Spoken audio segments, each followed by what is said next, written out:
For several decades now, we have celebrated the month of February here in the United States as Black History Month. I actually am a big fan of Black History Month, primarily because I'm a big fan of history. Last year, I was speaking in Zambia to leaders in the church from about 15 different African countries. And before I left, I spent a great deal of time researching who are some of the great heroes of Africa and different parts of Africa, in Zambia, in Nigeria, in Uganda, so on and so forth, so that I could use examples in my teaching that from people that were from Africa. In my studies, I read this book here called The Interesting Narrative of the Life of Olaudah Equiano. And it's his testimony about how he was captured along with some friends of his when he was out playing.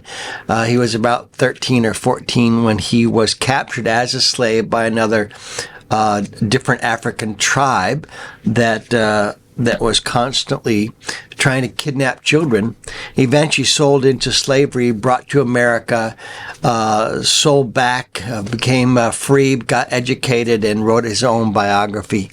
And so anyway, it's important in missions to try to get as close to the cultural points of the people that you're trying to reach.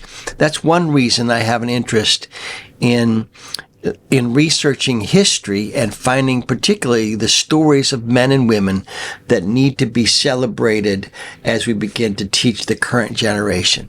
If you look back at my library, I would say that probably half the books in my library are history in nature, and probably 3/4 of them are biographies. So that's kind of my passion.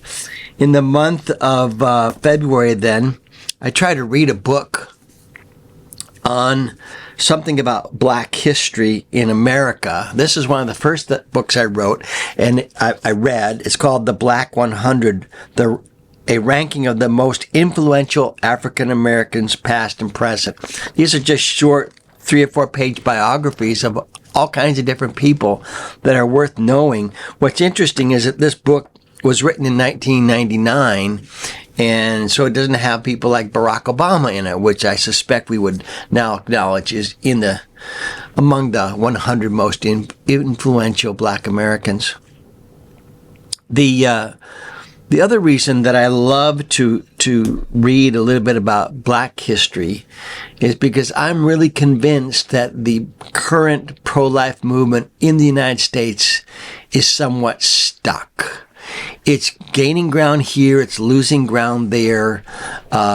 We have made some good progress over the last 50 years, but we're not making serious, measurable progress. And I don't think we're going to see any seismic progress for some years to come now until we see the third wave. And I want to encourage you to pray earnestly with me for the arrival of the third wave of our modern pro-life abolition movement. What do I mean by that? Well, the first wave of our modern pro-life movement really was the Catholic Church in America.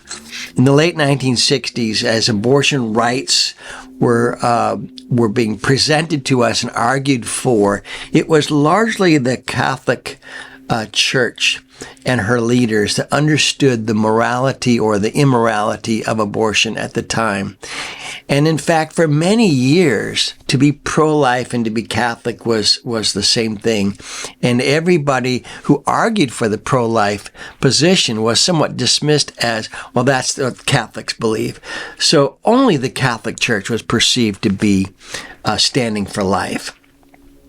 To the degree that that is true, that is to the shame of evangelicals like myself, and the people that I have loved and adored and come to know over the years of my Christian life.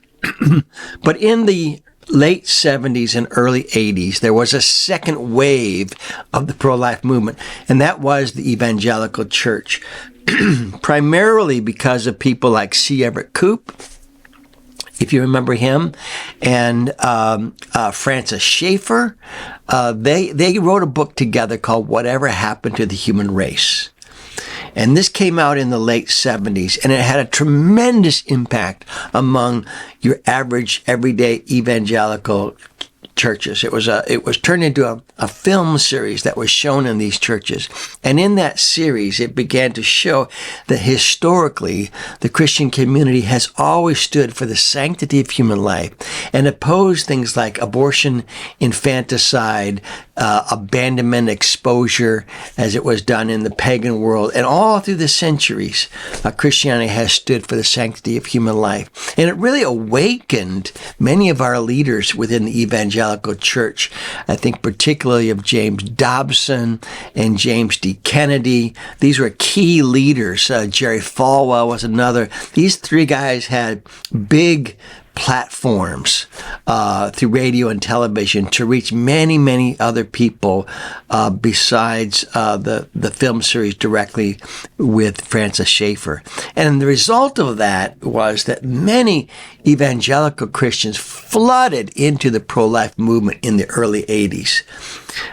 We found our best spot in developing pregnancy help clinics. The growth of the pregnancy help movement in the United States really took off when evangelicals joined the pro-life movement in the second wave. We started hundreds and hundreds of pregnancy centers. Even in my city at the time was Boston. We ended up starting 6 pregnancy help clinics in Boston during this time as a combined effort of evangelicals and Catholics working together. And are there some moments of tension theologically? Yes, of course there are. But they agree on the sanctity of human life and that it is always morally wrong to intentionally kill an innocent human being. And therefore our response is not only that we should not do it, not close our eyes to it, but number 3, actively work to rescue mothers and babies who are being pressured into abortion. And that is the heart and soul of the pregnancy help movement, and it expanded by hundreds and hundreds of centers throughout the 80s and 90s and over the last 20 years or so. It's begun to trickle off in terms of how many are being started. And that again raises the question of what is the third wave. I'm convinced that the third wave of the abortion, the third wave is necessary for us to really bring about a victory in the abortion, anti-abortion movement. I put it this way: the end of abortion is in sight when our movement is not only joined but led by African American and Latino Christian leaders. By and large, their leadership is still pretty strong within their communities, less so among white evangelical churches. We don't have a lot of political influence, but they do still. And when our Black and Latino Christian brothers and sisters begin to expose the deep, profound immorality of abortion and its latent racist aspects, especially here in the United States, then I think abortion as a business will collapse. And the reason I say that is because approximately 63% of all abortions take place among 33% of the population. Or to put it another way, close to 2/3 of abortion